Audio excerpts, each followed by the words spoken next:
Happy New Year! The NFL League year has begun. Deebo Samuel's officially a Commander. Anthony, I'm pretty sure that the Commanders' PR staff schedule sent the email on Deebo. They had that sucker ready to go. 4 p.m. on the dot. Oh, look what's in the inbox. Commanders acquired Deebo Samuel. If you're like, what are you talking about? They did that 2 weeks ago. Remember, the NFL League year started now. 4 o'clock on Wednesday. It's official. So check your Instagram feeds, your Twitter feeds, your Blue Sky feeds, your TikToks. All the official accounts can now start posting all the things. Obviously, the players who have re-signed, like Zach Ertz, that's already been done and made official. But any new acquisition can happen now for every team across the NFL. Trades can become official, so I expect another email shortly on Laramie Tunsil once that trade is officially approved by the NFL's league office. But I think the Deebo one was the first one through, Anthony. It seems like that one's all good to go. It was actually scheduled for 3:59 and 59 seconds, correct? I mean, I would be careful about that. Nah, you're right. Can't be caught with a tampering charge. I honestly, if I was scheduled sending that email, I'd do it at 4:01 to be safe. That's fair. Do you ever use schedule send on email? Yeah. Do you do it at like right on the dot, or do you do it at random times to make it look like you're not a psycho who schedule sends emails? Or is that I just try me? to do it at like a very respectable time. So if I need you to get an email at like 7:30 or 8 or in the morning, I'll probably choose like 8:30. Yeah, no, definitely I do that.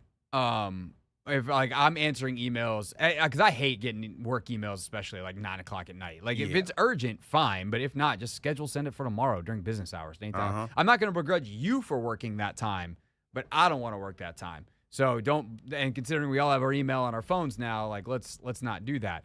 But I also, if I'm doing that, I won't be like, oh, I'm going to have it hit at 9 a.m. sharp tomorrow. Like first, unless I'm like, I want you to see this as soon as you sit down at your desk. I am proving a point. Like people actually sit down and start working at 9 a.m. on the dot, or 8 or whatever they do. But I'll be like, 9:37 a.m. Yeah, I you just don't do random times. Yeah. It wasn't like, oh, hey, look, I'm working. I also feel bad though when I get a reply, like when I schedule send an email, then I get a reply, and then now I look like I'm a jerk because I emailed you and then you replied and then I can't reply or don't reply immediately. So sometimes I play myself.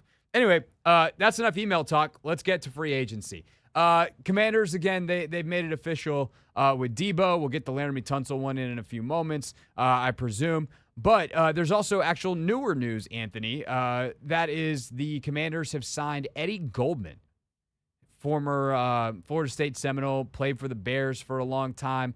He's a big old honking nose tackle, dude. He's a large man, and he's also a family friend of yours.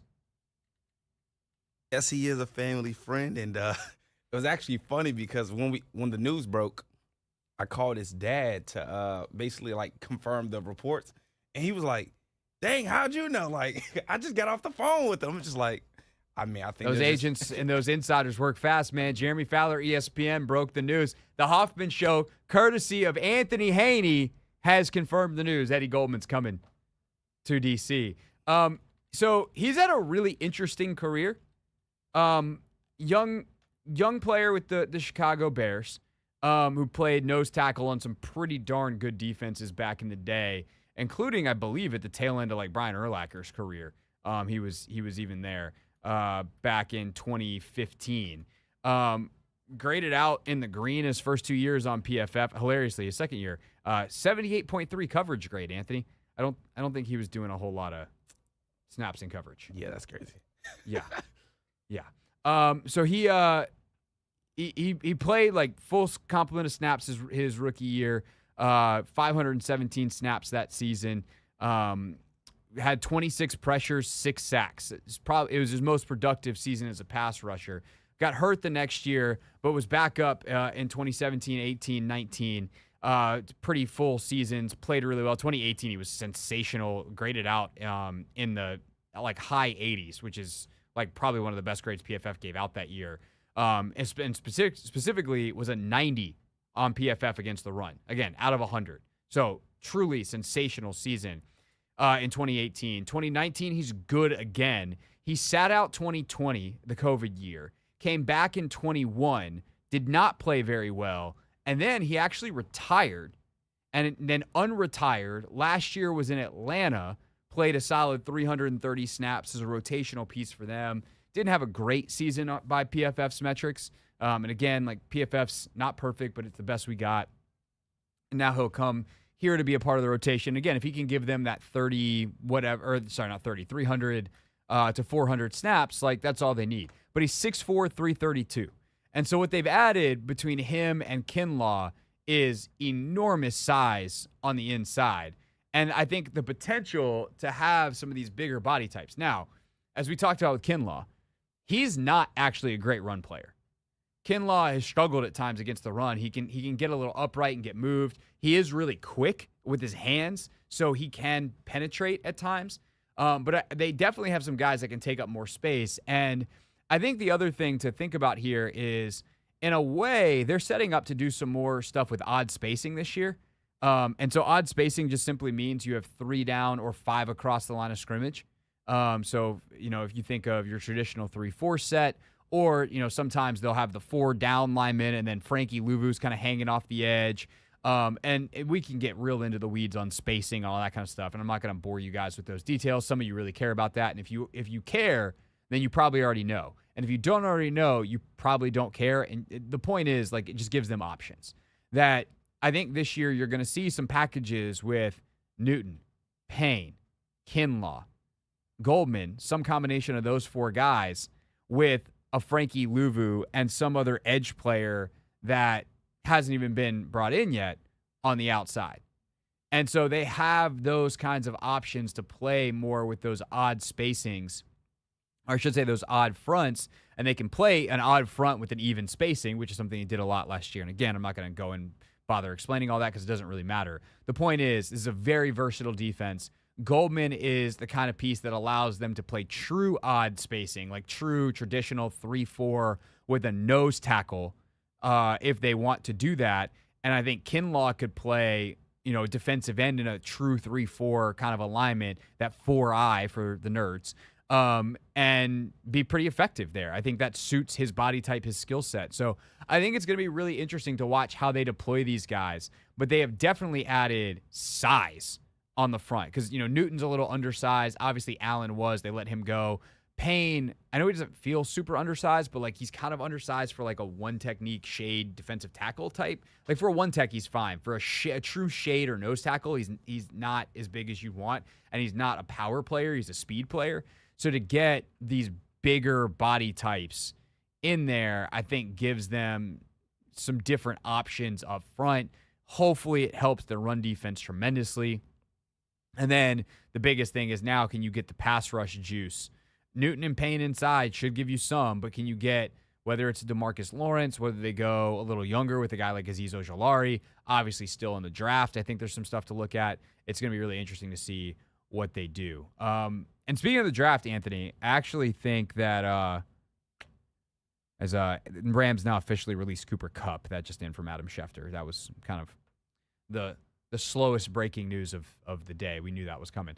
But up next, you had a really good idea to take a look at kind of, the remixing the draft. What happens when the Commanders are at 29 on the board now versus 2 weeks ago before they did all this stuff? We're going to dive into those possibilities next on the Hoffman Show.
It's Hoffman Show. We're on the Team 980. We're always live as well on the free Odyssey app. We are streaming live on YouTube, too, at the Team 980.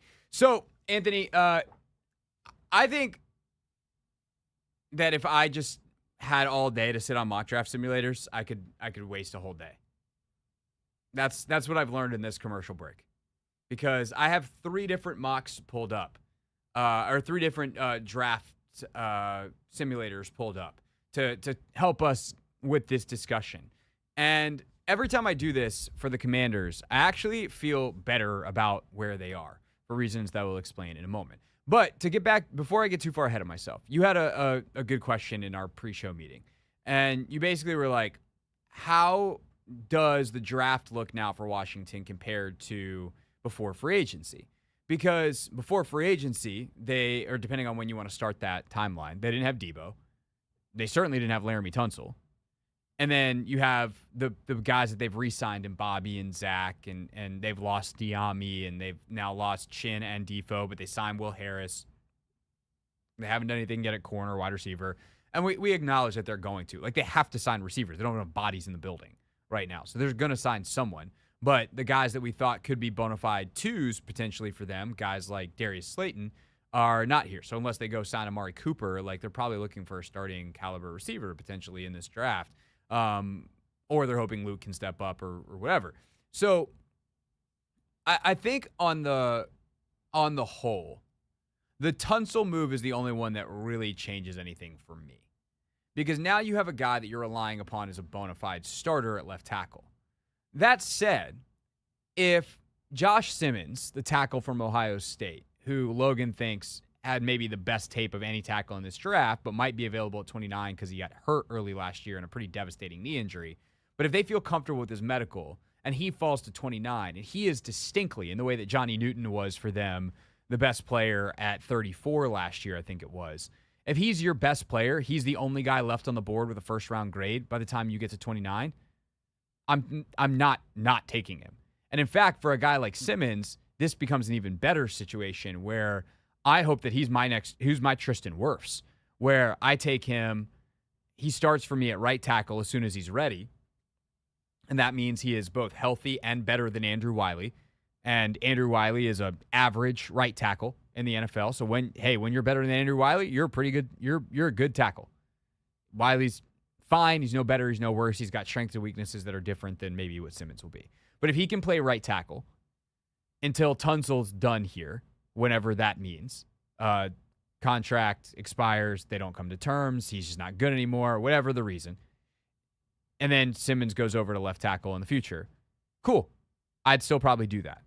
But I do think if you get into a situation where you have someone who you have 2 players of equal grades at edge, corner, receiver, O-line might have been 2nd or 3rd on my list after edge previously. I think now it's probably 4th. I think I would now take, if I got 2 players of truly equal grades, I would probably take an edge, definitely an edge, a wide receiver, and a corner over an offensive lineman, unless that lineman is distinctly the better player. Now, I would agree. I think before the free agency moves, I think offensive line was definitely top priority for me, just because I thought we were probably going to get a defensive end in, free agency, but that hasn't happened. So since that hasn't happened, we've acquired Laramie Tunsil. The offensive line priority definitely shift.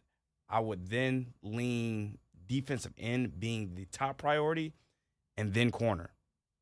And to be honest, like, corner really might end up, switching over defensive end depending on, how the rest of the free agency goes. But I think they have to figure out something at corner. They literally don't have a dude. We have nothing. Like, I think we were talking about having this conversation off air yesterday. It's not like they can fall back on BSJ and make all the fans mad. BSJ is also a free agent. Like, they can't even do that. So I literally don't know. I mean, ESPN.com does a pretty good job of keeping their depth chart up to date. Yeah. Let me see who they have, because I say that about BSJ, then they had him there the other day, but I did confirm he is a free agent.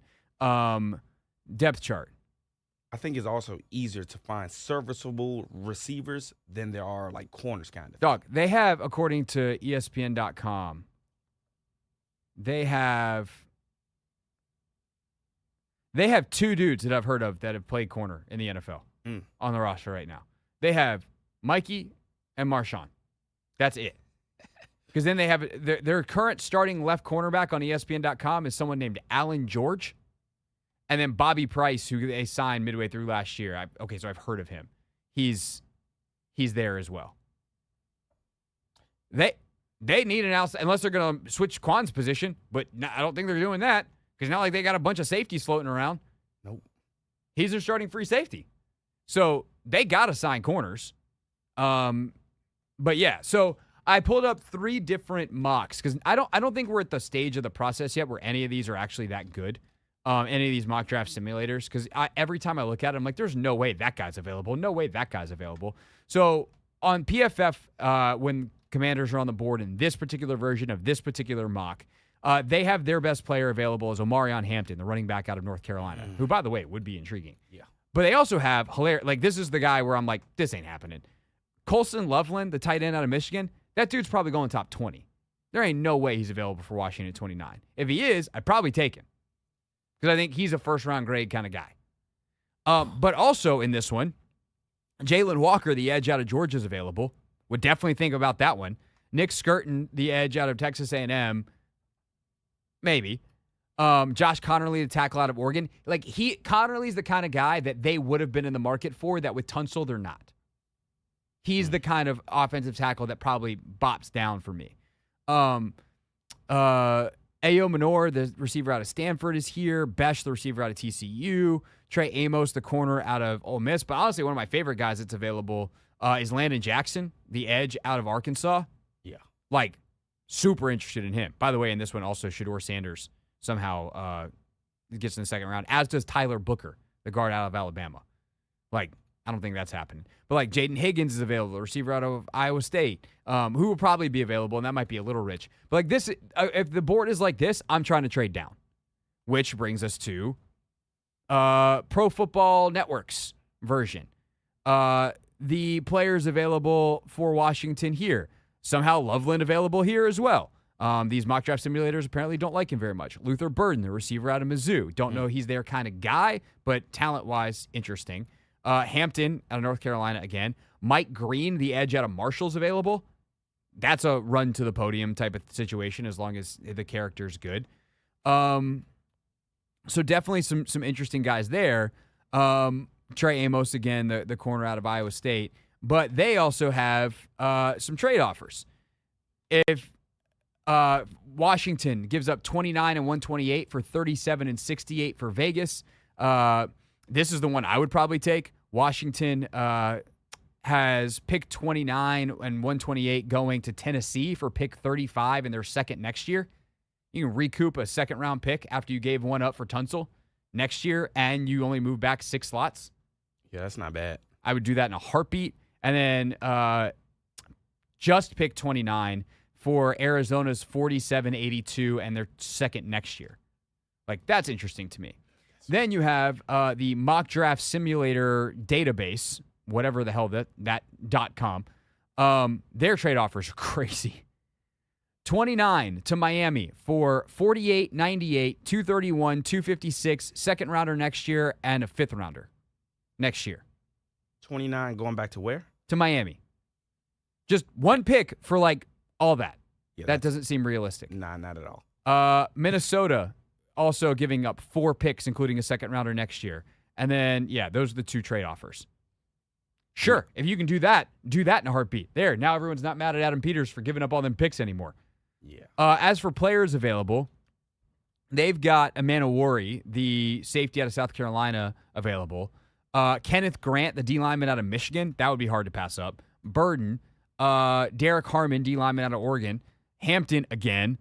They also have Scorton, the edge out of Texas A&M. Ravel, Maxwell Hairston, corner out of Kentucky, who ran the 4.2. That's the first corner I've heard in all of these mocks. Azare Thomas, Landon Jackson, So there's a ton of dudes. Trey Amos again, just a ton of dudes available. And I think the point is, like, at 29, there's going to be a good football player available at one of the positions that they want. The question is, which one, and is it more appealing to trade back? And I still think that's probably with where they're at right now. That's the other thing too, right?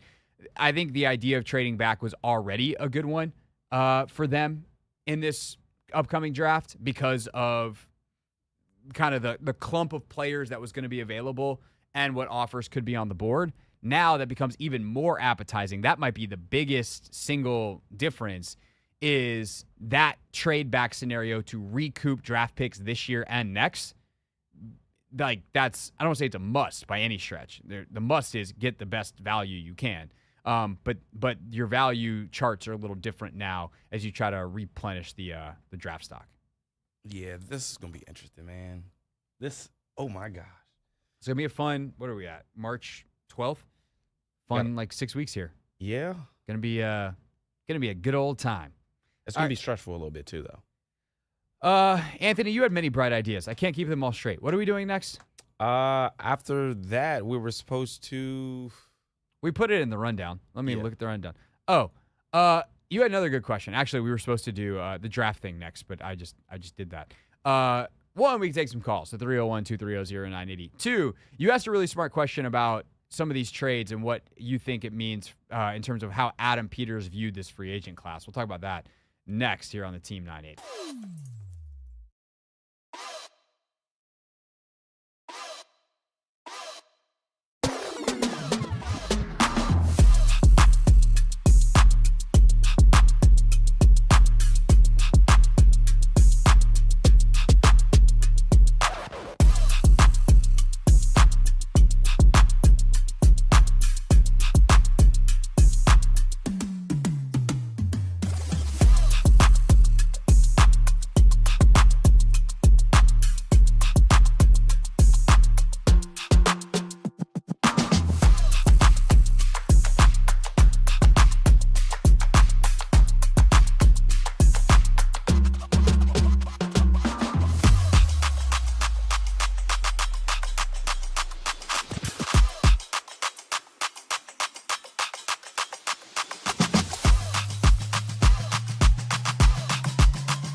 It's Hoffman Show. We're on the Team 980. We're always live as well on the free Odyssey app, streaming live on YouTube too at the Team 980. We'll get some calls coming up in about 10 minutes at 301-230-0980. But if you want to get in line, now's a good time.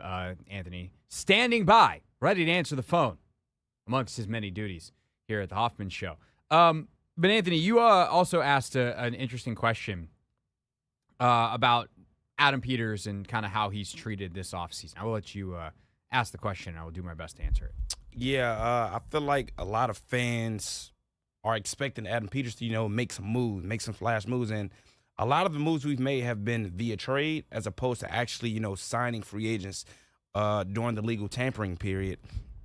So my question to you is more so, since the Commanders and Adam Peters have been, less active in the free agency frenzy, isn't it sort of kind of an indictment on the free agent class as a whole, just because he may not be impressed with the talent pool? Yeah. I guess I understand the desire to be like, let's go. We have all this money. Let's go sign free agents. Who that has been signed elsewhere do you wish they would have signed? I'm not saying it's a list of 0, right? I would have taken Josh Sweat, especially the money that he signed, but he wanted to go play apparently with Jonathan Gannon out in Arizona. They paid him market price, almost $20 million a year. Okay, like I couldn't force him to go here. I get it. Other than that, like, would I've been interested in one of the corners, like the Carlton Davises, the DJ Reeds, whichever one they thought fit best in their system? Yeah. I also know that Dan Quinn and Joe Witt Jr. have a long history of taking unheralded corners and turning them into stars. Diggs, Bland, on down the list of guys that those two have worked with, not only together in Dallas, but Witt's got a long, long career with coaching DBs that have been really, really good. And frankly, so does Dan, even as a DC, even though he's more of a D-line guy coming up. Like, what he did with Richard Sherman and in that system out in Seattle, how they coach it up. Like, I definitely am interested, but they also spent big money, or big resources, I should say, on Lattimore in the trade, right? So you kind of got to, if that's your one, like, are you going to pay 2 guys over $15 million a year to play corner for you? Probably not. So there are guys out there, but this free agency class in general wasn't very good. There just weren't a ton of guys. There was no quarterbacks really, like Justin Fields and Sam Darnold are the bells of the ball. And I think the biggest player acquisition that's happened is them. They traded for Tunsil, and they did it, by the way, without giving up a first rounder. So to answer your question straightly, yes. Do I think that this is an indictment of the free agent class by Adam Peters? But, like, what did you want them to do? Just go spend money recklessly so they can say they spent money? They spent more than people thought they should on Javon Hargraves, and people lost their mind. Like, not Hargrave, Kinlaw. And $15 million a year for Javon Kinlaw is, yes, if they were the only team bidding for his services, you lost the negotiation. That stinks. But they still have like $60 million in cap space, and rotational defensive tackles cost a lot of money.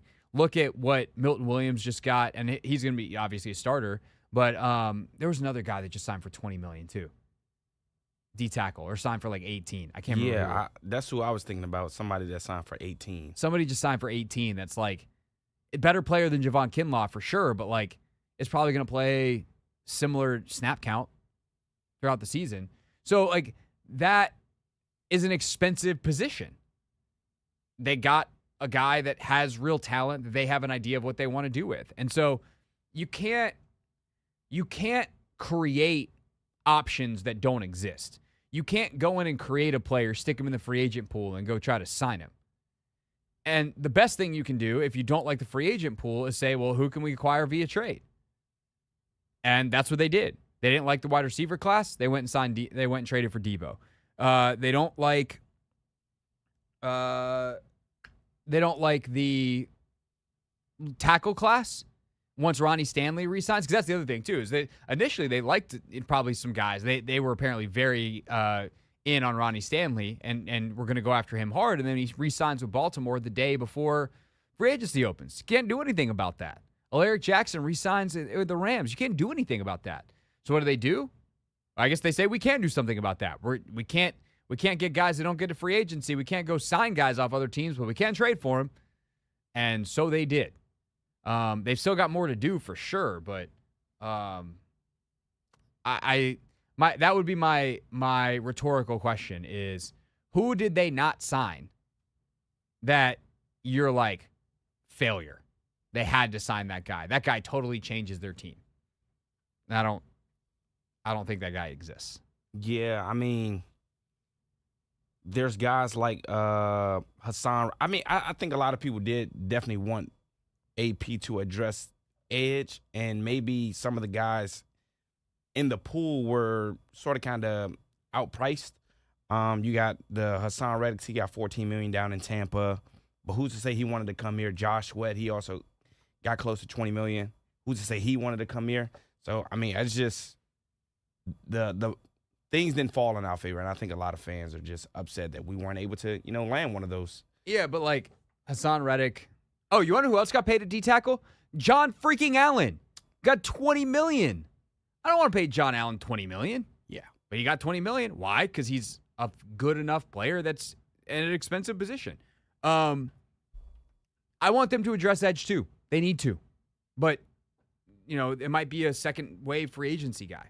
It might be a role, like at this point, there's just not a top flight guy available. And whether it's an Azeez Ojulari, whether it's a DeMarcus Lawrence, whether a team that's drafting in the top 15 takes an edge, cuts one of their vets, and then Washington's like, come play for us. We think you got more left in the tank. We're going to put you in a different role.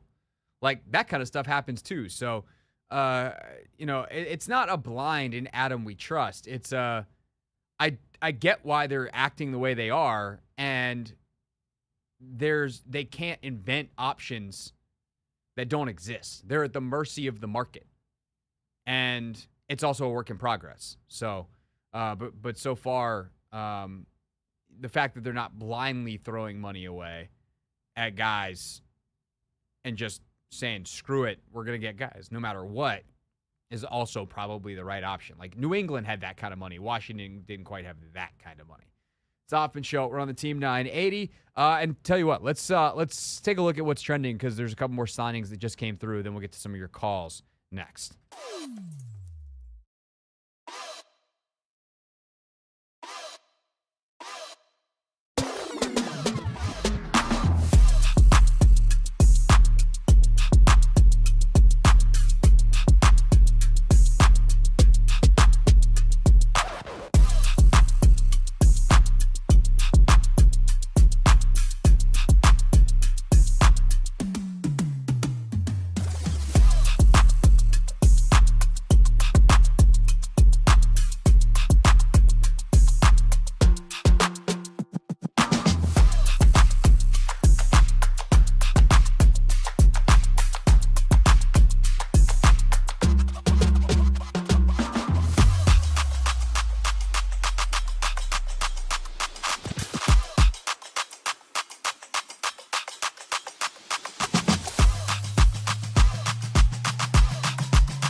Hoffman Show. We're on the Team 980. We are always live as well on the free Odyssey app, streaming live on YouTube too. At the Team 980, we're the chat. It's just, I don't know what y'all are doing in there. Anthony, I think there's some day drinking in the chat. It's all right. I tried to answer as many questions as I could, but now we're back to the show. Now I'm watching you answer them. We're live. I'm here talking to you. All right, let's get to the phones. 301-230-0980, 301-230-0980. Mark's in Largo. What up? Hey, what's up, Craig? How you been, buddy? You sound sleepy, Mark. You all right over there?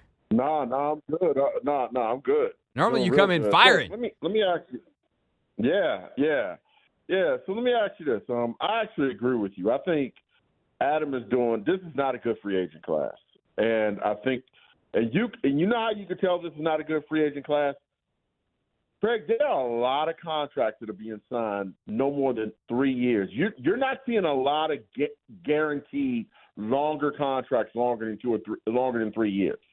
Most of them, except for quarterbacks, but most of them are at max 3 years. Well, even really Darnold was 3 years, wasn't he? 3 years for 100. Yeah, So I think Darnold was 3 years. The only 4-year deal I can remember seeing was Sweat. Sweat got 4 for something like 80. Right. And I mean, Law, the one we signed on Monday, he's only getting a 3-year deal. So I mean, if you think, or is it a 2-year deal with him? The guy that we signed on Monday. Kinlaw is a 3-year, but it's 2 guaranteed, which is what all these 3-year deals are. Okay.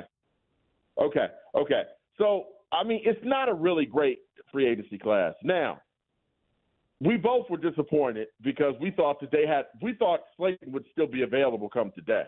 I didn't think the Giants were going to resign. I really didn't. Well, they've been trying to get rid of him for like 4 years. So that is the most nonsensical thing of all of the crazy things that have happened in this free agency period. The Giants not just re-signing Darius Slayton, but re-signing him to basically the exact same deal they would not give Saquon Barkley last year is just excellent.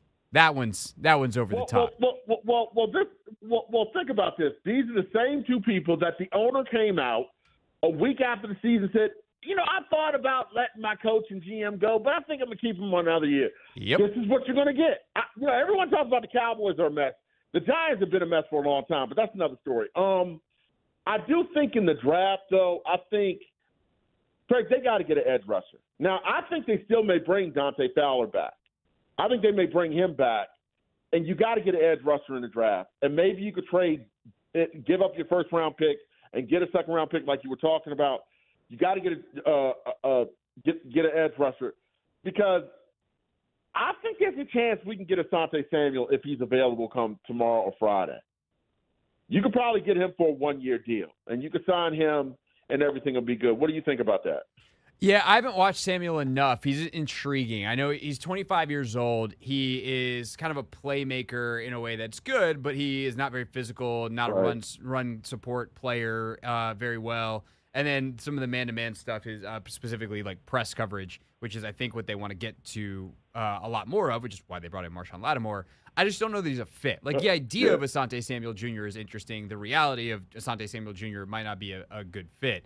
But they've also had, and like they're so good at finding their types of guy at corner, or have been in Quinn's history, that position, I give them a little bit more leeway. I think you're right. The Fowler's still got to be in play here. There's a couple of other guys, but they need to find a one type of guy, and I just don't know the path to doing that right now outside of drafting one, and they have to hope the board falls their way. But as I've said a ton, Mark, and appreciate the call as always, like, you have to treat free agency like the draft doesn't exist. Your plan when you're drafting 29th can't be board's going to fall our way. Because what happens when the 7 best players on your board are all not edge players? So you can either take not best player available and okay, fine, that's great if you have a trade offer that moves you down 7 spots, but you can't bank on that happening. You can hope, but hope is not a plan. Let's go to Terrell in Baltimore. Terrell, thanks for calling. You are on the Hoffman Show. Hey, man, always. Listen, I don't know if the free agency market is that bad, or if teams have just kind of gotten smart and don't want to overinvest in aging guys and, and maybe complicating their flexibility, that could be one way. So maybe those contracts aren't being as long and committing the money. But I think, this fan base has kind of gotten used to the splashiness of free agency, and they want to see the big names and the contracts go. And I don't know if that's the best. Sometimes you got to let the dust settle, because like you were saying earlier, there's going to be a second wave to free agency. There's going to be a third. There's situations where teams have to release people by June 1st or whatever have you, and then maybe there's some valuable guys then. And I don't want to cream Adam for not being that first person to jump to the market and spend all of the money. There is value in jumping in a market and investing early in this. Sometimes there's value in letting the dust settle, letting all the craziness get out of the way, and then picking up the people who have gotten humbled. Maybe like a Dante Fowler, who thinks he's worth too much, and then you see, maybe not. So then you let those waves go, and then you make an investment that is sound for your team. If he went and spent all of the money and then say a year from now, and we're all mad that he spent all this money and we're getting nothing from those guys, because I guarantee you, based on what has happened around the league, look at what San Francisco is doing. Look at what happened in Philly, what the Jaguars are doing, all the money that New England has spent. There's a lot happening in the league that's going to drastically change up. Chicago, Denver, that's going to drastically change up what the AFC and the NFC is going to look like. And, maybe sometimes it's just better to wait and let all that craziness go and not overspend, because we would cream him if he overspent, and then we're like, man, we spent all that money, and he's a bum now. He's not doing right. 100%. Now he went from a cold season area to a warm season area. He's on grass now versus turf, and he's not the guy that we thought he should be, and we overspent. I mean, sometimes you gotta, you gotta pick your battles and not go overboard early. So I think Adam Peters is doing smart, and just, let me let some of this craziness die down. And then I'm going to get some guys that are humbled and mad now and got a chip on their shoulder because I didn't get that big contract. Now I'm going to pick you up, come here for a year or two, prove yourself, and we'll talk about an extension down the road. 100%. And Terrell, it goes to my theory that I have this is the smartest theory in all of sports talk radio. Don't let anyone else tell you otherwise. There's no such thing as good strategy. There's just good execution. When it comes to team building, be right. That's you can trade away a bunch of picks, but if you get the right players in return, oh my God, you can't trade a pick. Philly traded a first rounder for A.J. Brown, worked out just fine for Philly. Now other teams have made trades that are same strategy, didn't get the player part right. If you trade away multiple picks, but you get the ones that you keep right, good. If you have a million picks and you miss on all of them, that ain't gonna help you. And so, that's not actually that groundbreaking in terms of analysis there. Hey, be good at your job as opposed to bad at it. But unfortunately, there is no 100% strategy way to get this done. You have to be adaptable with the market. So I like that call a lot. I appreciate it because it's 100% correct in terms of if Adam Peters was really aggressive or if he saved all his draft picks, didn't make the Tunsil move, didn't make the D move, why is this guy holding back? Oh, he's just going to build through the draft. Okay, well, now the players aren't good fast enough because they're draft picks and they're rookies. And there's no great way to do this other than whichever strategy you choose, do a good job at it. And now, is Adam walking a higher tightrope because he's got less draft picks? Sure, we can acknowledge that. But he's also walking a lower tightrope because his left tackle is Laramie Tunsil and his left guard's probably Brandon Coleman versus Brandon Coleman at left tackle and Nick Allegretti at left guard. So that's nice. This is interesting. DeMarcus Lawrence had always been seen as kind of a fallback option for the Commanders at edge. No longer an option. Signing with the Seattle Seahawks. So one more edge player off the board. We'll see if the Commanders or what the Commanders do at that spot. They're going to sign at least one. They're going to sign at least one wide receiver, and we'll see kind of when that all goes down. League year has started, so when these players agree to terms, signings can happen immediately, and we'll keep you updated here on the Team 980. Coming up next, really interesting discussion that we're going to have over the next half hour with Lynnell Willingham, host of Overtime over on 106.7 The Fan, here in fill-in over here on the Team 980, of course, as well. Lynnell brought to my attention a podcast clip from the Monday Morning Quarterback podcast where one of the hosts, Connor Orr, along with Albert Breer, talked about whether the Commanders are making a big mistake in microwaving this offseason. We'll see what they mean, their argument, and then Lynnell and I will debate whether we agree with them next on the Team 980.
It's Hoffman Show. We're on the Team 980. We're always live as well on the free Odyssey app, streaming live on YouTube too at the Team 980. Lynnell Willingham is here. What up? What's going on, man? Getting active. Yeah. Commanders are at least. Yeah, they not so much. Eddie Goldman re-signed Marcus Mariota. I don't know that we said that on the show today. It's been a day. I have been. I'm glad no one's tweeted at me for my last appearance on this show talking about Marcus Mariota. Times have changed since then. You're allowed to. But the data changed. My take changed. That's correct. Fair. That is how the world should work. That's how the world works. There's unfortunately, it's not always how the world works. Well, yes, we know that. But for me, in this situation, yes, I think that was underrated signing that had to happen to me. Although I would have been okay with Jeff Driscoll. They win at the end of the day to me. Yeah, I mean, backup quarterback wise, Driscoll versus Mariota ain't that big of a difference. Yeah. But after seeing him, it's keeping. I mean, I put out this post earlier. I was like, so far the Commanders' offseason, biggest things that they've done are get Jayden Daniels a new easy button, get him a new starting left tackle, and then re-sign his big brother, essentially, in Bobby Wagner, his safety blanket in Zach Ertz, and his mentor in the position room in Marcus Mariota. Those are 5 moves, all relative to Jayden Daniels, that help Jayden Daniels, the most important person in the franchise, be better. And I think when you look at it through that lens, good job, Adam. Yeah. How can you be upset at anything that they've done at this point? I think that's one piece of this offseason. And we kind of predicted, I did at least, they wouldn't be super active in the first wave. They weren't like that last year. Right. And I think this time around they're using the same approach, but they're doing things to help the quarterback. And I love that that's what the lens that you're looking at it through. I feel like him taking another step forward, too, is another win in this offseason. Them being able to layer this offense based off the stuff they put in last year is another win for this offense. So I'm excited about everything for the most part. I know people have kind of been down on the Kinlaw signing. It is what it is. It is what it is. But when I see, I'll be honest, by the way, let me get my catchphrase out there. We're at the mercy of the evaluator, people. Whatever AP says goes. But when I see the money that DeMarcus Lawrence got in Seattle, I don't know if you all touched on that. I didn't say the money out loud yet. The money's funny on that one. Yeah, because I think it's 3 for 42, but it's 18 guaranteed, which probably means it's a 2-year deal, not even. I wonder if it's a 1 year, $18 million, and then on the third day of the league year 2 becomes guaranteed Something type of deals, but you can cut him before. I don't know. We'll see. We'll see when the details come out. But point is, similar contract to what you gave Kinlaw. But the structure is different, so it's not. I guess I hear what you're saying. But they're different positions. They're different ages. Well, that's So, but at the same, both at positions of need, I would rather that money have been given to DeMarcus Lawrence. I don't know about. If I'm going to nitpick at anything, 33 mil or 33. That's a lot of money. 33-year-old guy. It's a lot of money. How much? He's only $15 million guaranteed, right? Kinlaw. No, Kinlaw is 30, but it's over. It's going to be over 2 years. Yes. So, I that's a lot of money for a 33-year-old dude who hadn't been that, he hasn't been Tank Lawrence in 3 years. I'm just, Commanders fans can understand where I'm coming from because I think you all are influencing my thought process with this. We're thirsty for the edge rusher right now. And let me not say edge rusher because DeMarcus Lawrence would have came in and I would have said, you know what? That's kind of exactly who you need. Long arm guy that can be stout at the point of attack, playing the run, he's earned the name Tank. For God's sake, so that's what he does, and then he can give you pass rush juice as well. But I do think, and I was listening to our pal John Keim earlier today with Bram, and when John's my barometer for certain things, just because I don't know who they're telling things to, but I know if they are telling things. John's to somebody, got a lot of information, and he's got a good demeanor. So for him to say that he kind of hinted at Javon Kinlaw playing some defensive end, I go, yeah. Maybe it is a real thing. I know they called it the elephant end in Seattle, and they big 6'5", 320. Red Bryant was the guy they had doing it back in the day, and Red was huge. Yeah, he was 6'5", 320, which is exactly what Kinlaw is.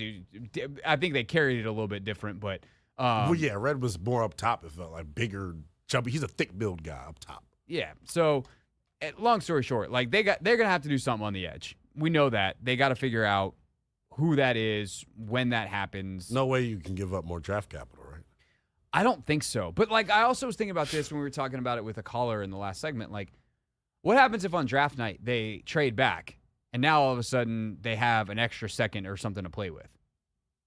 Like, and Trey Hendrickson still hasn't been traded. Word to Glorilla, let him cook. Yeah, so like everything's things, possible. Nothing happens in a vacuum. Right, exactly. And so, if all of a sudden they go from if they essentially 1-for-1 swap their first round pick into Trey Hendrickson and maybe another pick, where they can like get. I mean, it's I doubt a fourth or a fifth or something like that.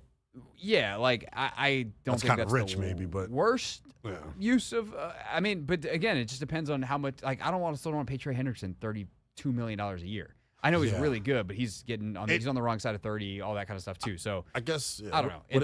What it comes down to is they're kind of showing us, but they haven't flat out said it. So it's risky to say that they're feeling this way. I think that they're just going for it right now, and I think that move would signify that we really are going for it. They're obviously going for it. I mean, the Tunsil move is a go for it type of move, but they also. I think they understand, like, the foundation of your team is still built through the draft. Nothing they've done has undermined their ability to do that. Yes, they have given up some draft capital, but they still have a fair amount of it. And, I mean, this is how we kind of ended the last hour.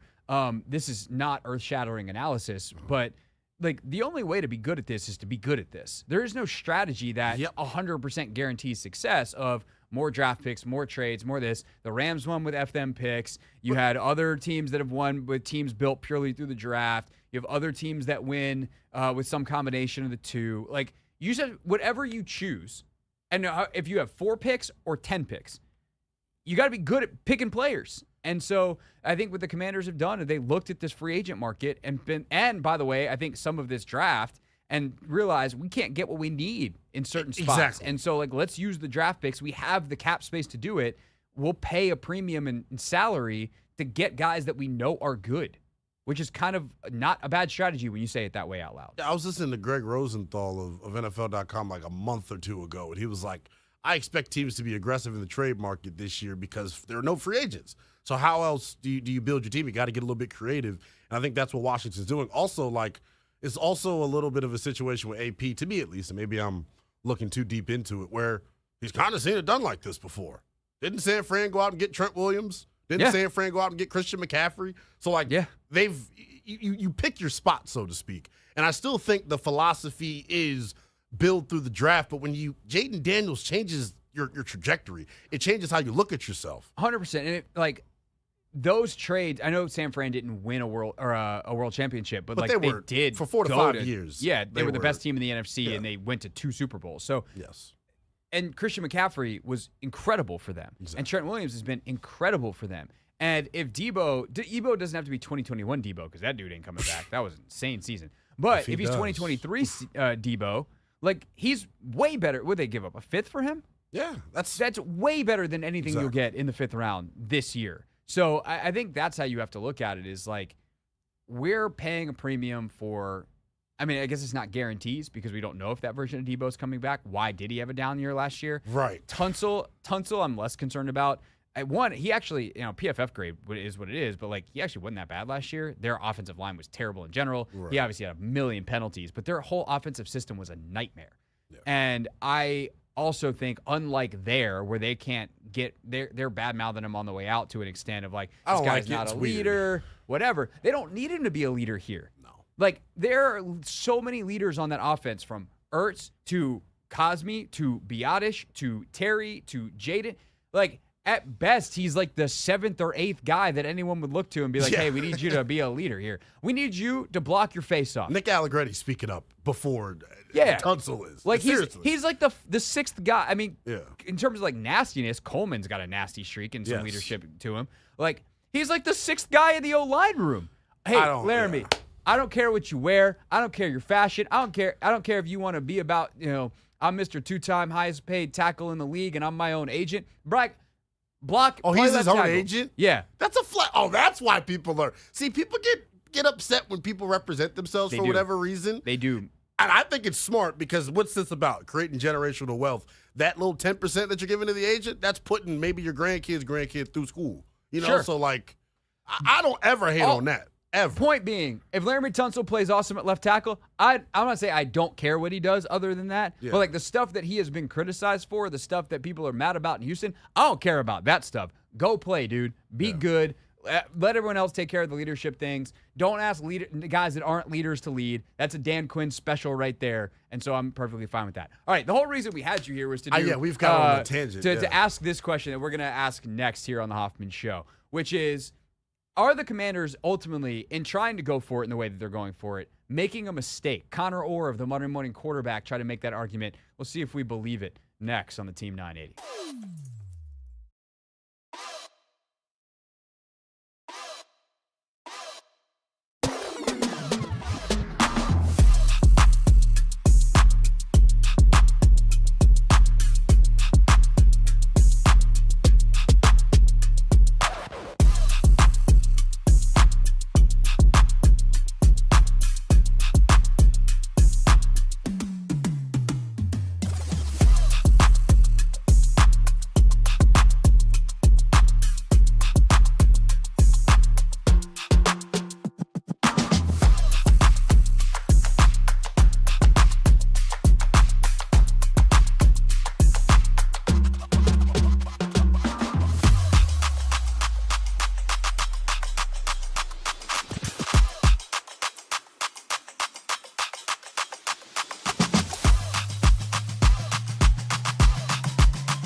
It's the Hoffman Show. We're on the Team 980. We are always live as well on the free Odyssey app. Why do you keep looking at Anthony? What is going on? I feel like he knows what I'm going to say. He had to come back with it again. We this is special. That's all right. I feel like he's doing it to be I know, nice. he He's not- is. For Lynnell's show, he I'm just only giving wants him- to hear this song. I'm just giving him a hard time because that's fun to do. And you don't do enough of it, Craig. Give him more of a hard time. See, here's the thing. No, I'm you joking. just walk around trying to throw your weight around, trying to be like, oh, I'm a poke here, a needle here. I just walk around quiet until sometime I pull out like a cartoon-sized mallet and just bam, and nobody sees it coming. Like literally, and it hits a lot harder. Like 10 minutes ago, I did not see you coming. You were right behind me. No, I and just then snuck up right on you. Just gave you a I little. compared you to Cooper DeJean. Craig may be maybe a P Squad DB this year, depending on. Oh, look, the commanders need some bodies. This body ain't at 30. Let me tell you. Yeah. We were talking about this yesterday on the show. Dog, when I'm sitting here be like, oh, that guy's 33, he's too old. I'm 35 years old. It's coming for you eventually. And it's going to suck. Not ready for you it. carry your 35 well, though, man. Nobody would That's know. great. No one looks at you and says 35. But when everyone. But 35 is the new. Yeah, 21. like as a human being, I'm young, I'm fine. But when all of a sudden you're running out of athletes that are your age or younger or your age or older in the sport, like I saw Calais Campbell on that thing, and he's 39. I'm like, hell yeah, I got years left, bro. He's another interesting name too, man. Just saying. I Anyway, don't disagree. look, there should be a for hire sign up rather for defensive end right now. No, they need to figure that out. They need to figure receiver out. They just need bodies at those positions. Yeah. But in terms of what they actually have done, this was a really interesting clip that you brought to my attention because I don't agree with the totality of it. I will tell you that up front. But the concept is definitely worth discussing. Here's Connor Orr on the Monday Morning Quarterback podcast on Washington. I did not like Washington's free agency at all. I hate the idea of microwaving this process and just being like, oh, okay, we made it to the NFC title game. Let's get Deebo Samuel and Laramie Tunsil and let's trade away all of our picks for veteran guys and this, it's not 2010 anymore. Like it doesn't necessarily work that way. And now you're putting a lot on Jayden Daniels' plate. And for everybody that's telling me, well, you have to strike while the iron's hot. Yeah. That's what the Jets said with Mark Sanchez. That's what the Texans said with CJ Stroud. That's what all these teams, that's what the Eagles said with Carson Wentz. And it ended up just overloading these guys. And then they were never the same. I'll do the dismantling of the argument part, and then I want to discuss the idea of microwaving it or not, because that part is an interesting discussion. Yes. If your comparisons for the Commanders are the Mark Sanchez-led Jets, That's tough. and the Carson Wentz-led Eagles, who pivoted and have won multiple Super Bowls since, your argument might be terrible. So the specifics of Connor's argument are just absolutely horrendous. Because while, yes, they tried to go all in and build the dream team thing, the Eagles showed that you can pivot off of that if it doesn't work. Exactly. And If Mark you have smart Sanchez is not Jayden Daniels, so that's the end of that. Exactly. But the idea of microwaving and trying to do what the Texans tried to do last year, like, I think there are a lot of fans that have that nervousness and are questioning whether this is a good idea. You wanted to talk about this with me specifically. Why did you want to talk about this? Because it's like, I low-key, like, I get where he's coming from. Let me get out in front and say I disagree with the, like, premise that they're putting too much on Jayden's plate is something that he said. And I was like, huh? And what he's saying by that is, like, there's added pressure and expectation to succeed because look at what the franchise is doing to make sure that you succeed. So you have to prove them right, so to speak. I just think, and it's a blessing for us, we've got a quarterback that has the temperament of like a 72-year-old retired postman. He just is cooling. It doesn't care about anything. He wakes up in the morning, he eats his cereal, he waters the lawn, and he goes back in and is the best granddad in America. Jayden being the best quarterback. His version of being a granddad is showing up at 4:30 to do a walkthrough with Cliff Kingsbury. He just, you know what I'm saying? So I hope you got the analogy, but like I don't worry about that with him. But I do think they have given up picks. And for a front office that came in here and one of the first things they said when they were at the press conference in Ashburn when they were both hired was, we're going to build this thing through the draft. And they've given up 2 third-rounders this year, a 4th-rounder this year, a 5th-rounder this year, a 6th-rounder this year, a 7th-rounder this year, and then a 2nd and a 4th next year. That's considered like premium capital. Like those are some of those, but also some of them, yes. Some of those are premium, and also they've gotten some back too, right? Like Correct. some of those, They were 2/3 they've actually, they've actually like moved up in the third round compared to where they were. Although I guess that pick went in the Tunsil trade. So that initially when they gave up the third, it was he's really just flipping, honestly. So yeah, like there are some, and maybe he's not done yet, and that's kind of my thing is if you exactly he's like not done yet. We're evaluating this in the middle. Right, you're grading the test and being like, "This answer's wrong," and it's like I haven't gotten to that question yet. Like I don't know if you've noticed, but the Scantron is only filled into question 50, and there's 75 questions on the test. There, Professor Connor Orr. And so, like that's the thing is, there's no reason that they can't on draft night trade back and recoup some of these picks. And I also think the other part of this is my retort, my question, and I think Albert Breer does a good job of explaining some of the logic on this very show. If anyone wants to go check it out, we just don't have time to play Albert's very long response because then we wouldn't have time to respond. So, like, what are the other options? Exactly. And how else do you do it? Ultimately, if you make the NFC Championship game, you want to get better so you can get to the Super Bowl, and that's the goal. The whole point is to win. It's not strike while the iron's hot. The Irons should, if Jayden Daniels is who they think he is, be hot for 10 years. Yeah. They have to think about both how do we get better now and how do we get better later. But if they wanted to get better now, what was the other option? Sign a bunch of guys and just sit on all your draft picks and wait and hope that you hit a couple more home runs in the draft? Like I was talking to a team executive over the last couple of months, and we were talking about their long-term strategy. And they literally were just like, I know I'm like one of the guys that's hit for them, or one of the players that's hit for them. They were like, I'm not going to get that lucky again. It's hard to do There's a reality that like if you are hitting on fifth rounders, or if it's the NBA late first rounders, if it's other leagues like undrafted free agents, right? I'm thinking of one of the soccer players in town who now is like a starting caliber player, was an undrafted free agent. Like there are exceptions to the rule always, but you can't rely on exceptions. And when you're picking at 29 and you plan on picking at least there or later for multiple years in a row, you have to find a way to get premium talent. Because guess what? And I know the one thing that's interesting is, right, like for years we had talent evaluators here that were alleged to be getting drunk on the job, and they weren't seen as serious football people. We got serious football people in the building. So the days of like pretending like we know more than them, I'm done with that because I trust Adam Peters. Is why I keep saying we're at the mercy of the evaluator. With that being said, like he ain't going to we're at the mercy of the evaluator with the drunks too, but exactly. I shouldn't say the drunks, the alleged drunks. Nobody sue me. Yeah, but he's not going to bat 1,000. And the one thing I said the first time I cracked the mic after the NFC Championship game is this is, to me, one of the most important off seasons. I'm hedging when I say that. I said this is the most important off season of the rebuild. You can agree with that statement or not. I said they were going to be aggressive. How they were going to be aggressive, though, I thought would look different, and they're kind of showing it. I don't think they're done. I have a hunch. I just don't think you can wait until the draft, and it goes from about what you said last week to me, which I've repeated it 1,000,000 times because I think it's spot on. You got to go into free agency in this period acting like the draft don't exist. Right. Because there's no guarantee that you get to 29 and James Pierce is there. There's no guarantee that you get to 61 and Jack Sawyer's there. Control the controllables. Yeah, I may go get Trey Hendrickson. Still. I don't know. See, that's the one thing is like I think the Hendrickson door for now is closed. But we were talking about this in a break, right? What if on draft night Trey Hendrickson still hasn't been traded?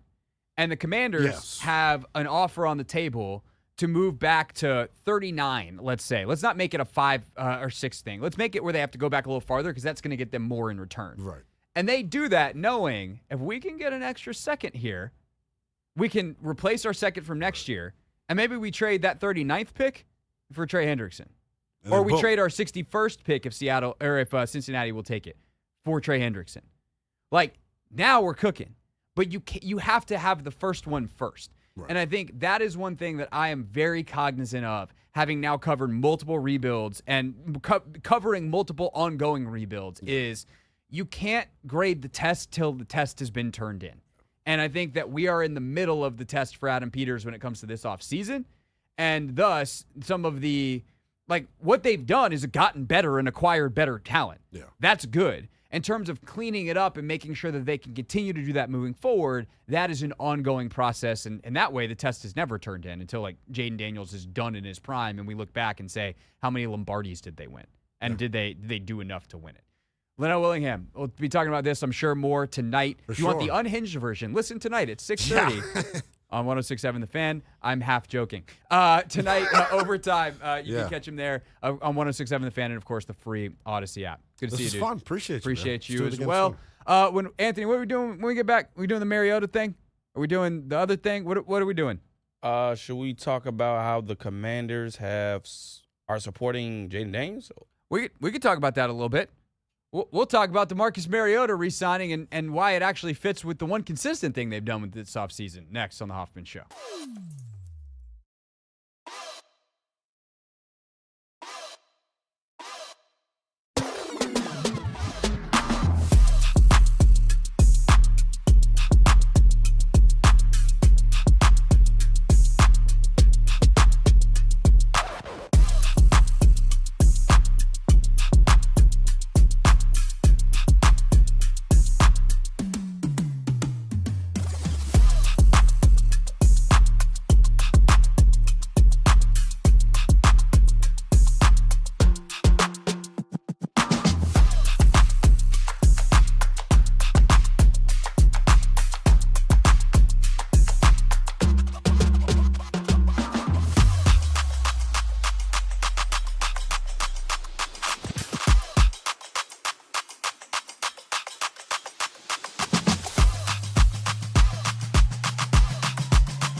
Hoffman Show. We are on the Team 980, always live as well on the free Odyssey app. So the Commanders' main moves this offseason, I think, Anthony, have all gone into one bucket. They have gone into the Jayden Daniels bucket. And if you were trying to think of a better bucket to invest in, I don't know what it would be for the Washington Commanders. What could they possibly invest in that's more important than, like, is there a situation where Jayden Daniels is not a superhero where they're good again next year? Or where they're, I shouldn't say good, where they're great again next year? I mean, if our defense is going to go out there and be the leading scoring defense in the NFL, maybe, but okay, let me this re-ask. Is there a league. realistic? No. Of course not. No. Of course not. Now, it is also not unrealistic to think that he could perform at an MVP caliber level again. Like, that's who he was last year. It was not smoke and mirrors. Like, it wasn't a bunch of BS. Like, they were just good. They used their things that they had in their toolbox really well, and almost no one could stop it the entire year, including the Eagles. Now, the Eagles presented a bunch of other problems. Commanders aren't better than the Eagles.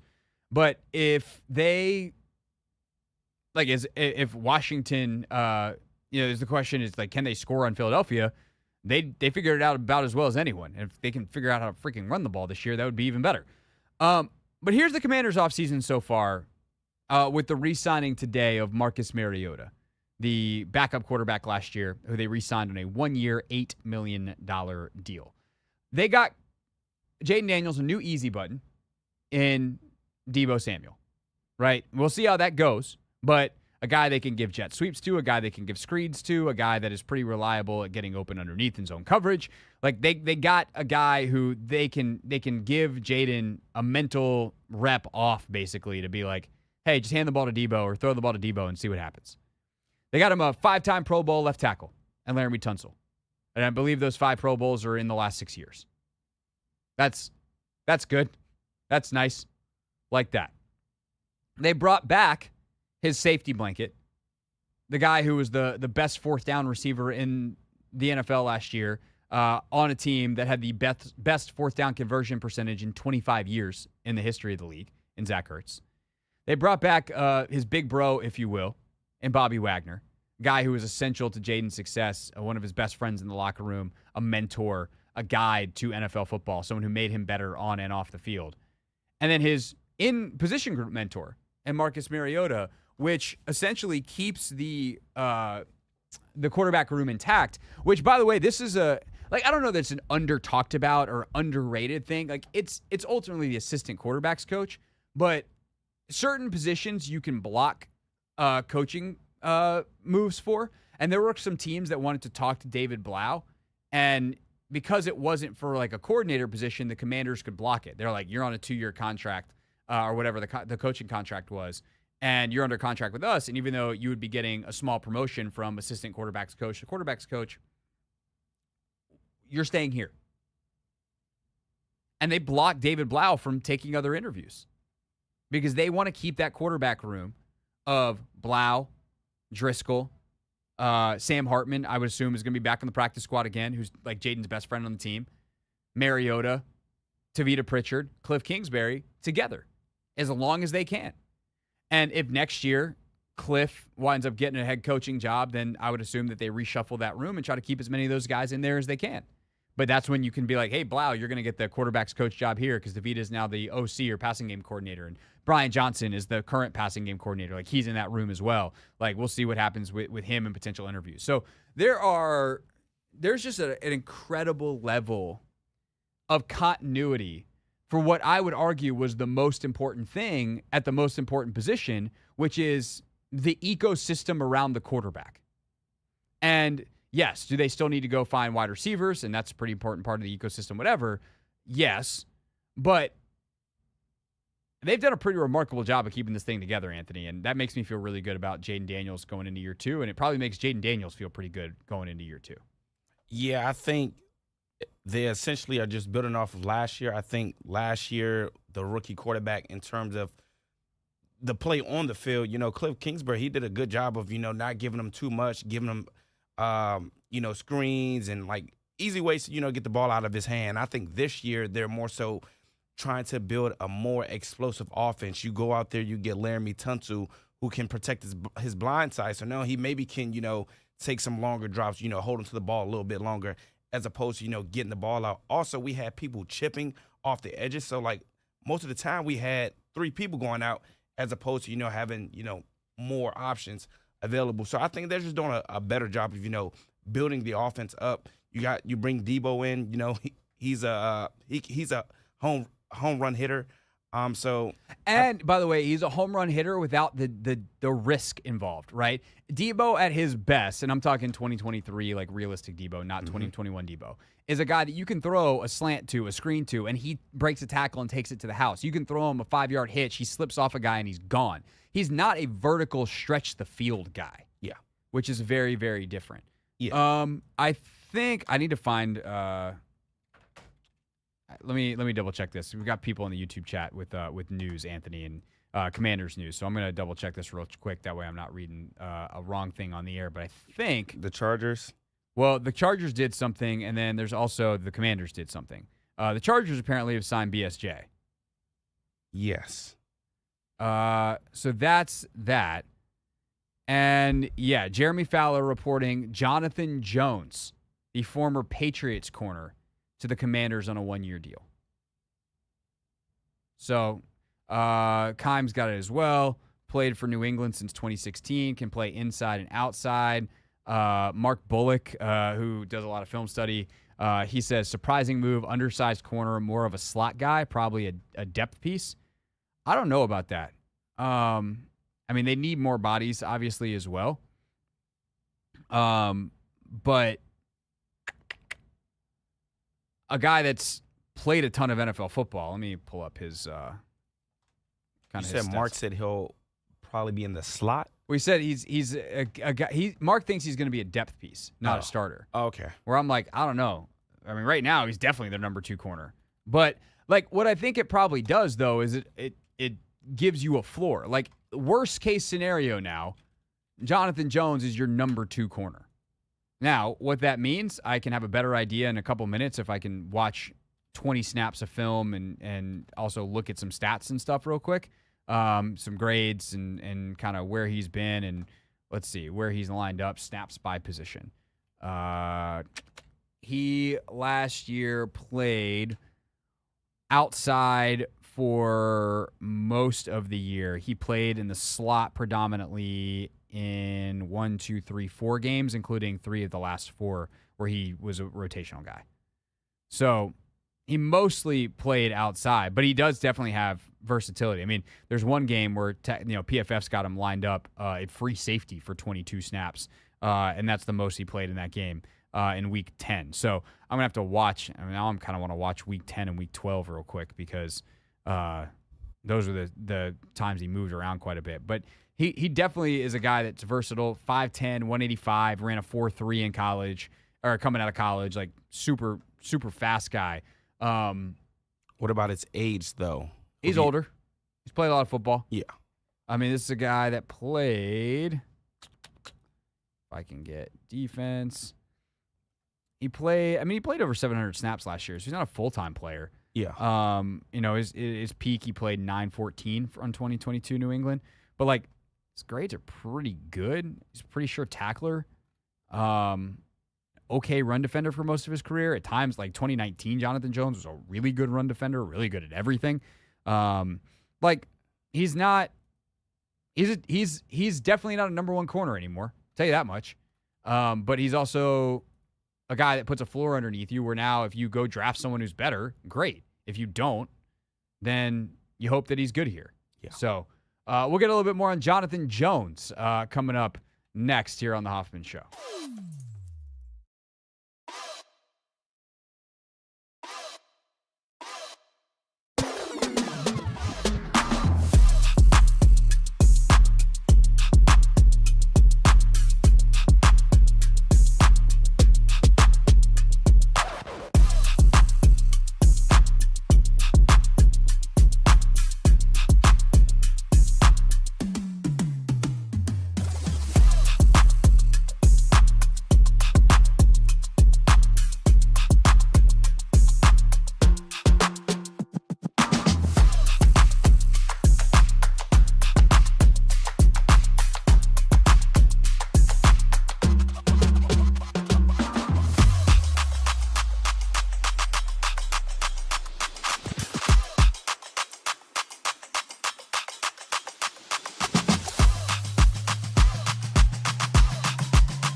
All right, so the Commanders have another signing. Jonathan Jones, cornerback out of New England. Played 9 years for the Patriots. Been a starter for most of that time. I'm going to be honest with y'all, I don't have a whole lot else on him. But here's the PFF stuff. I can give you that for sure. Made his debut in 2016. Didn't really play a whole lot. Only played 66 snaps that year. But it was a full-time starter, or a rotational starter, I should say, in 2017. Played almost 500 snaps that season. He graded out very, very well from 2017 all the way through to 2023. 2021 was kind of a down year for him, but he also was hurt that year and didn't play a whole lot.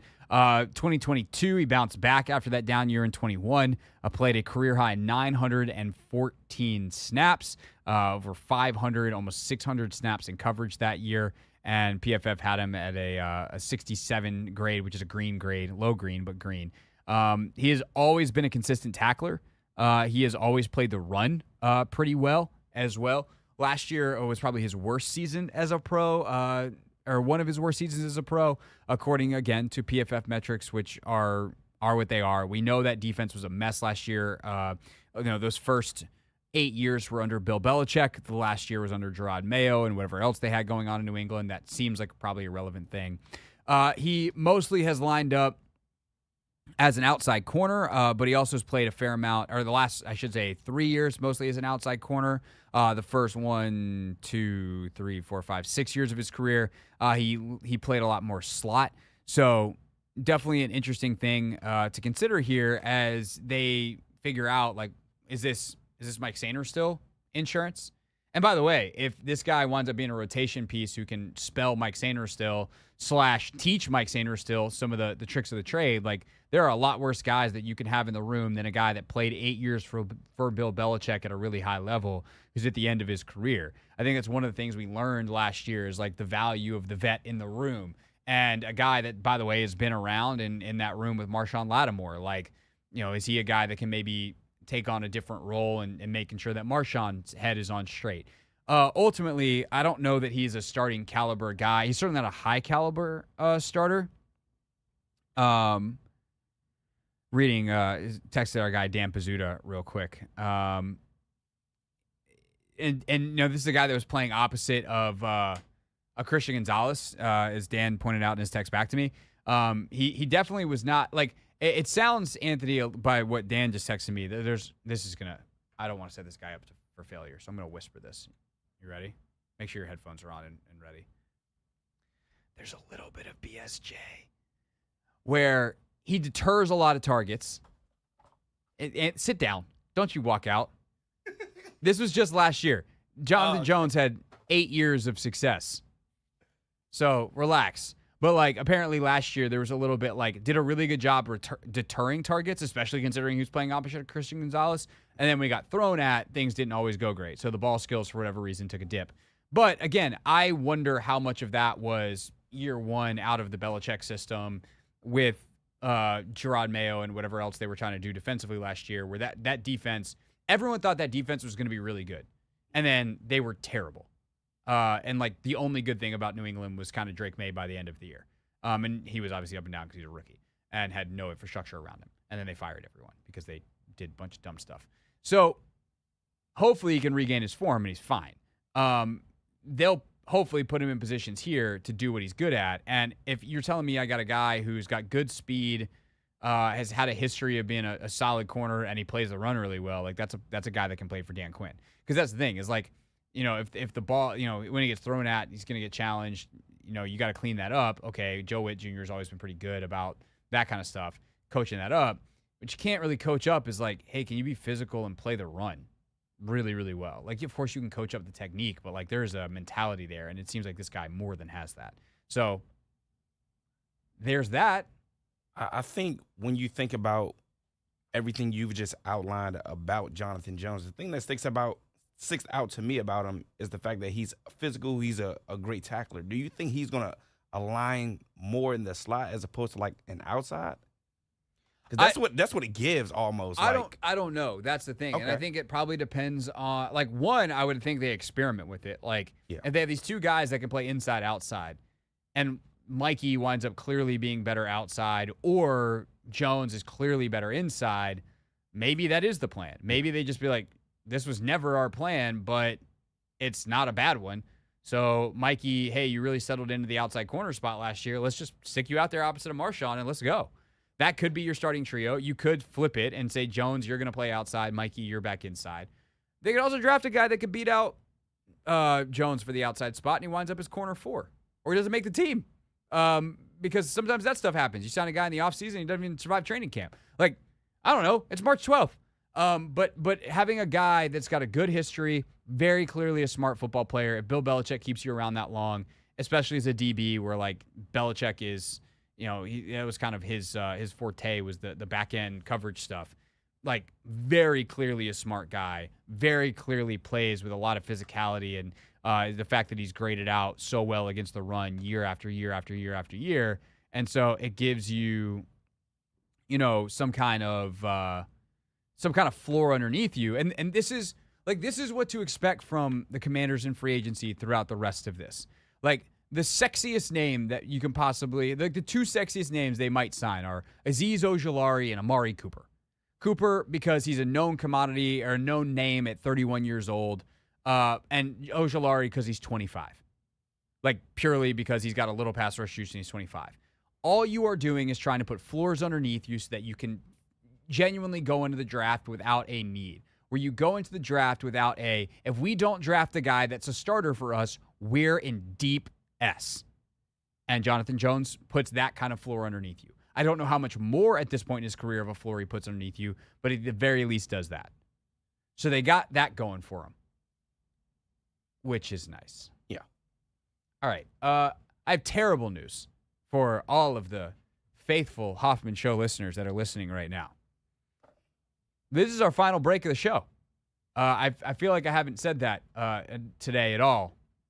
And so I'm so sorry to break this heartbreaking news to you, but we are done at 6:15 today because Georgetown DePaul in the Big East tournament is following us, and the pregame show starts at 6:15. So your final bit of football, a little basketball, and some real things real people said in real microphones to wrap up the show next here on the Team 980.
the Hoffman Show.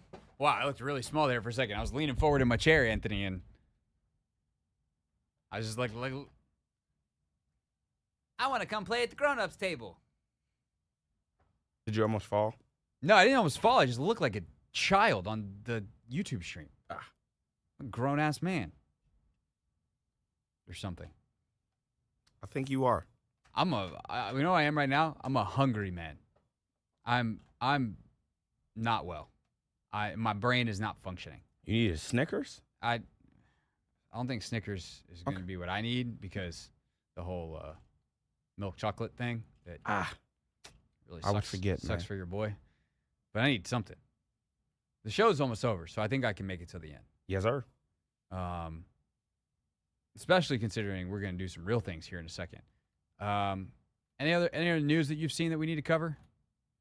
I mean, BSJ to the Chargers. Yep. That was the latest. Yep. Now that's everything. And then obviously Jonathan Jones to the Commanders. So here are the top 101 free agents still available, or like on the top 101 list from NFL.com that we've been referencing from Greg Rosenthal like all week, last 3 weeks really. Here are the guys that are still available. Amari Cooper, who finished last year in Buffalo. Asante Samuel Jr., Chargers corner. He was only 25, but very, very up and down career. Cam Robinson, offensive tackle. Stephon Diggs, Tevin Jenkins, the guard from Chicago. Calais Campbell, center Josh Myers. Azeez Ojulari, the pass rusher from the Giants. Very interested there. Mekhi Becton, Jameis Winston, Russell Wilson, Dante Fowler, Charles Omenihu, J.K. Dobbins, Rico Dowdle. Zadarius Smith still available, right? That hasn't changed? Yeah, he's still available. Okay, I thought something yesterday like popped with him. Whoa. Stephon Gilmore, Kaiser White, Rasul Douglas, Elijah Moore, Brandon Sheriff, Keenan Allen, Cooper Kupp now available officially as he was released today. Julian Blackmon, the safety from the Colts, started 16 games despite tearing his rotator cuff in week 1. Damn. Yeah, those guys Ouch. played through a lot of injuries. Tyron Smith, Mike Hilton, Jedrick Wills, Nick Chubb. Those are the guys that are still available. Nick Chubb, man. I've heard he's like the best dude. Yeah, Siciliano was telling me that at the combine. But he's had just devastating knee injury after devastating knee injury. Yeah. So that sucks. Tomorrow, 11 a.m., Logan and I, right here on YouTube. If you're watching, in your audio feeds afterwards, if you're listening, we're gonna do a live edition of Take Command. Anthony, we don't love to do live editions of Take Command. We like to just be able to take our time and do the podcast thing. But it feels very silly not to do a live edition because when you're live, then everyone understands it can be dated very quickly.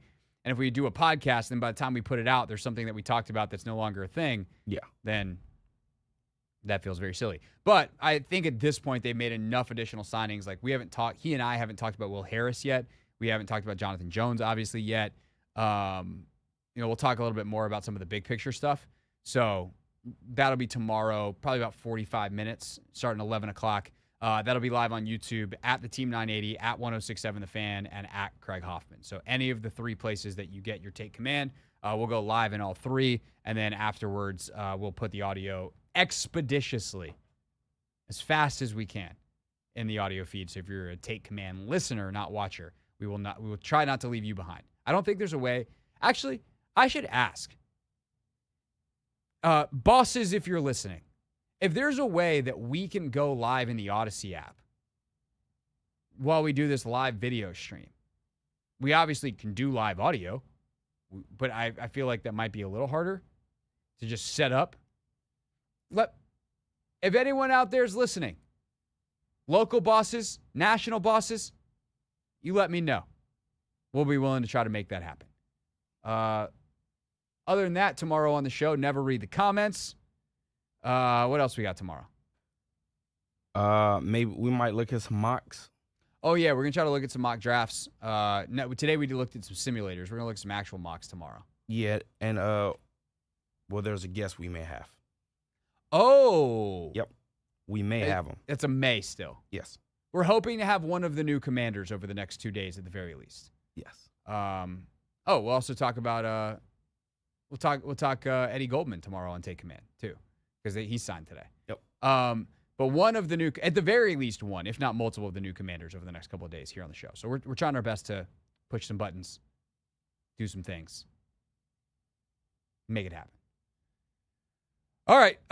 With that, it is time, ladies and gentlemen, boys and girls, at the end of this here radio program, to do the thing we do at the end of the radio program.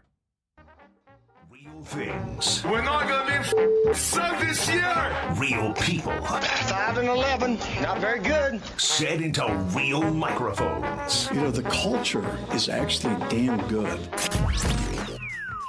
All right. This is so funny. NFL coaches, Aditi, who's the sideline reporter from CBS, she does, it also works for NFL Network. She did a bunch of great social content at the NFL Combine where she asked coaches how much they could bench and all these other kinds of things. This one was great. NFL coaches, who would you call if you had to change a flat tire? Let's say you get a flat tire on your way to the stadium. Which of your players are you calling first to come help? Man, that's a good question because I'm not good at changing, so I know they got to have that skill. AJ. He can change a flat, you think? I don't know. I trust him. Cortland's been on horses, you name it. He'd be a real good resource. Caleb McGarry, he's the caveman. He can get us out of anything. You know, this guy carried, he has swords. The guy throws axes. I'm sure he can figure out. Does he have a jack? Who cares if he's got swords? Listen, I'm sure he can figure out anything. Will Goals. Honestly, that's my favorite part. Aditi, who's 5'0", looking at Raheem Morris, big old NFL coach, being like, I don't care if he throws axes. You know anything about changing a tire, you doofus? Does he have a jack? Favorite part of the whole video. DQ's about to come up, by the way. Very loyal, understands it. City kid, should know something about cars. I think he'll take care of it. Chuba Hubbard, he'd be my guy. He'd be ready to be there in a heartbeat. We'll go Nick Allegretti. He's a guard, but I feel like he doesn't miss things. He has a truck. I feel like he's the guy. Reed Ferguson, a long Really? snapper. Yes, man of the people. He's not a master of any, but good at a lot of things. That's the right kind of guy. Quinn going Allegretti. That's a great call. Nick Allegretti feels like a car guy. We know he's a coin guy, but he also feels like he could be a car guy. I think so too. Can you change a tire? I haven't had to, thankfully. There was a point in my life that I definitely could. I understand the concept. I don't have, as you can tell, I don't have 100% confident, but I do think I could do it. Hey, Craig, if you need some help, man, just let me know. You 100% know. Yes. You have changed a tire? Change tires, brakes, them all. Oh, you're a car. How much of a car guy are you? It's not necessarily I'm a car guy. My dad just taught me that stuff when I was younger. Do my oil. That ain't that hard. Also, you know what? I 1,000% could change a tire. It's real simple. I got YouTube. So any part that I need to double check, True. I got the internet. Do I want to do it with a dead phone on a rainy night in the middle of nowhere? Yeah. No, but that's because of the rainy night in the middle of nowhere parts. But especially if I can double check myself on the things that I'm unsure about, because I haven't thought about changing a tire since I was taught how to drive and told the thing I might need to do.